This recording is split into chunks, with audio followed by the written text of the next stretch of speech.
ကိုမှရှိတဲ့ဟာလေးနဲ့ပဲလောက်ရတာပေါ့လေ။ဘာပဲနေနေအရင်စတယ်ဆိုတာကကိုမှရှိတဲ့ဟာနဲ့ပဲအရင်စတာပိုကောင်းတော့ဗောနော်။ဖုန်းတွေကြတော့ quality ကောင်းတယ်လေအဲ့ဒီဖုန်းတွေမှာကြတော့ဒါကင်မရာကောင်းတဲ့ဖုန်းတွေအများကြီးရှိပါတယ်အဲ့ဒါနဲ့ရိုက်ပါဒီဖုန်းကတော့ဒါကြာပြီပေါ့နော်ဒါ6နှစ်9နှစ်လောက်ရှိတော့ဒါဝယ်တာကိုမှရှိတဲ့ဟာလေးနဲ့ပဲလောက်ရတာပေါ့လေဘာပဲနေနေအရင်စတယ်ဆိုတာကကိုမှရှိတဲ့ဟာနဲ့ပဲအရင်စတာပိုကောင်းတော့ဗောနော်ကိုကနေပြီးတော့အပြင်များလုံးနေဟိုဟာလေးဝယ်ပြီးတော့လုပ်တယ်ဒီဟာလေးဝယ်ပြီးတော့လုပ်တယ်ဆိုတာကကိုမှပုံရှန်ရှိနေတော့ကောင်းတော့ဗောပုံရှန်မရှိဘူးဆိုလို့ရှိရင်ကိုမှရှိတဲ့အရာလေးနဲ့ဒါလောက်တတ်ဖို့လို့လေနောက်မှဘာရှိနေလဲငါလုပ်လို့ရတဲ့ဟာဘာရှိလဲအဲ့လိုမျိုးပေါ့နော်ချိုးတွေဒါဟင်းထက်တာတော့ဘာလို့လုပ်နေတယ်လို့အများကြီးရှိပါတယ်ဒါချက်ပြုတ်ရေးပိုင်းမှာလုပ်နေတဲ့လူတွေဒါဖူဘရောပေါ့နော်ဖူဘရောကာပေါ့နော်အဲ့ပြောလို့ဆိုလို့ရှိရင်ဒါတော့နည်းနည်းဒါ content အနေနဲ့ဆိုတော့ဖူဘရောကာပေါ့နော်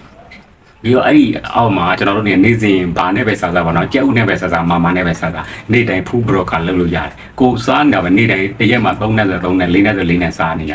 ဒါဟုတ်တော့မလားကိုခံမှာချက်ပြုတ်တဲ့ဟာတော့ကိုနေ့တိုင်းလုပ်လို့ရတယ်အဲ့ဒါကိုကဝေးတွေစဉ်းစားကြရမလို့ပိုက်ဆံရှိစီရတယ်မလို့ကိုနေ့တိုင်းစားနေတဲ့ဟာကိုပဲလုပ်လို့ရတယ်လို့ဒါလေးကိုအကြံပေးတာ